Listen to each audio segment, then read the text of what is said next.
जब हम महात्मा गांधी की हत्या के बारे में सोचते हैं तो अक्सर जहन में एक गोली की तस्वीर आती है। पर ये कहानी सिर्फ एक गोली की नहीं है, बल्कि ये कहानी है एक बहुत गहरी, बहुत लंबी साजिश की। तो चलिए आज इस पूरी साजिश के पीछे की सच्चाई को परत दर परत समझते हैं। सवाल सीधा लगता है ना, कि गांधी को असल में किसने मारा? गोली चलाने वाला तो एक ही शख्स था, पर क्या वो अकेला था या इस कहानी में और भी किरदार थे?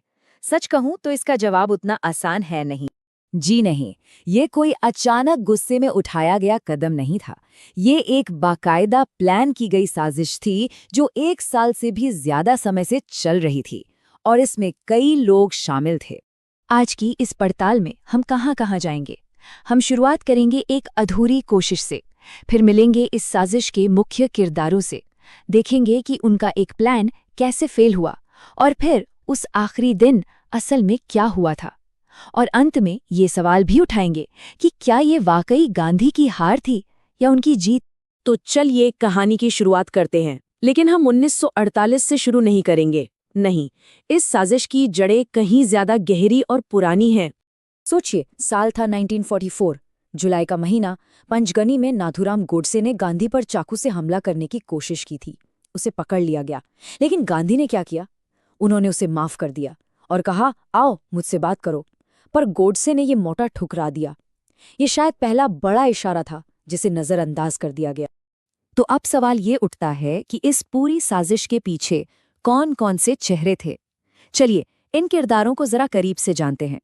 सबसे पहला और सबसे अहम नाम जाहिर है नाथूराम गोडसे। उसका बचपन बड़ा अजीब था। एक अंधविश्वास के चलते उसे लड़की की तरह पाला पोसा गया, यहाँ तक कि उसकी नाक भी छिदवाई गई। बाद में जब वो बड़ा हुआ तो सावरकर से मिला और आरएसएस और हिंदू महासभा से जुड़ा, जिसके बाद उसकी विचारधारा पूरी तरह से कट्टर हो गई।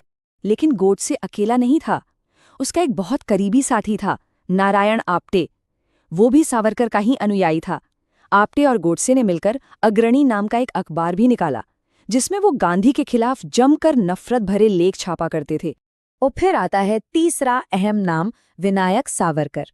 सोर्स के मुताबिक गॉडसे और आप्टे उन्हें अपना गुरु मानते थे, और इस साजिश के पीछे सावरकर को एक मार्गदर्शक की तरह देखा जाता है। ये वही सावरकर थे जिन्होंने जिन्ना के द्विराष्ट्र सिद्धांत पर कोई खास आपत्ति नहीं जताई। तो ये थे साजिश के मुख्य किरदार। अब जानते हैं उनके प्लान के बारे में। और हाँ, 30 जनवरी को जो हुआ वो उनकी पहली कोशिश नहीं थी। इससे ठीक 10 दिन पहले भी एक बड़ी कोशिश हो चुकी थी। जैसा मैंने कहा, ये साजिश रातों रात नहीं बनी। इसकी तैयारी तो जुलाई 1947 से ही चल रही थी, जब आप्टे ने हथियार खरीदे। अगस्त में दिल्ली में इन लोगों की मुलाकातें हुईं और जनवरी 1948 तक दिल्ली और बॉम्बे में कई बैठकें हो चुकी थीं। तो 20 जनवरी का प्लान ये था, मदनलाल पहावा नाम के एक शरणार्थी को बिरला हाउस में बम फोड़ना था ताकि अफरा तफरी मच जाए, और उसी भगदड़ का फायदा उठाकर दिगंबर बड़गे नाम के एक दूसरे शख्स को गांधी पर गोली चलानी थी। लेकिन ये प्लान पूरी तरह से फ्लॉप हो गया। पहवा ने बम तो फोड़ा, पर जो शूटर था बड़गे, वो ऐन मौके पर डर गया और भाग गया। उसके पीछे पीछे गोडसे और आप्टे भी भाग निकले। पकड़ा गया तो सिर्फ मदनलाल पहवा, और बस यहीं से पुलिस के हाथ इस साजिश का पहला सिरा लगा। इस नाकामी से साजिश करने वाले रुके नहीं, बल्कि अब तो गोडसे और आप्टे ने ठान लिया था कि ये काम उन्हें खुद ही करना होगा। और फिर आया वो दिन, 30 जनवरी 1948। और उसी दिन सुबह की बात है। गांधी ने अपनी पोती मनु से कुछ ऐसा कहा जो आज सुनकर भी रोंगटे खड़े हो जाते हैं। उन्होंने कहा था, अगर कोई मुझे गोली मार दे और मैं राम का नाम लेते हुए मरूं, तो कहना कि मैं एक सच्चा महात्मा था। उन्हें क्या पता था कि कुछ ही घंटे बाद ये सच होने वाला है। शाम के 5:00 हुए थे। गांधी अपनी प्रार्थना सभा के लिए जा रहे थे। तभी भीड़ से नाथूराम गोडसे निकला। उसने गांधी की पोती मनु को धक्का देकर रास्ते से हटाया, पैर छूने के लिए झुका और फिर अपनी बेरेटा पिस्तौल निकालकर एक के बाद एक 3 गोलियां गांधी के सीने में उतार दी। उनके आखिरी शब्द थे, हे राम। इस एक घटना ने मानो पूरे देश को हिलाकर रख दिया। हर तरफ शोक की लहर थी। चलिए देखते हैं कि इसके तुरंत बाद देश में क्या हुआ और इंसाफ का पहिया कैसे घूमा। साजिशकर्ताओं ने जो सोचा था, हुआ ठीक उसका उल्टा। लोगों का गुस्सा उन पर और उनके संगठनों पर फूटा। हिंदू महासभा और आरएसएस के दफ्तरों पर हमले हुए, सरकार ने आरएसएस को बैन कर दिया और मदन लाल पाहवा के बयान के आधार पर एक-एक करके सारे साजिशकर्ता पकड़ लिए गए। अदालत में गोडसे ने अपने किए को सही ठहराने के लिए गांधी पर कई इल्जाम लगाए। उसने कहा कि गांधी बंटवारे के लिए जिम्मेदार थे, कि वो हिंदू विरोधी थे। लेकिन अगर हम तथ्यों पर नजर डालें तो तस्वीर कुछ और ही कहती है। गांधी ने तो बंटवारे का विरोध किया था और उनका अनशन धार्मिक सद्भाव के लिए था, न कि पाकिस्तान को पैसे दिलवाने के लिए। तो क्या हत्यारे अपने मकसद में कामयाब हुए?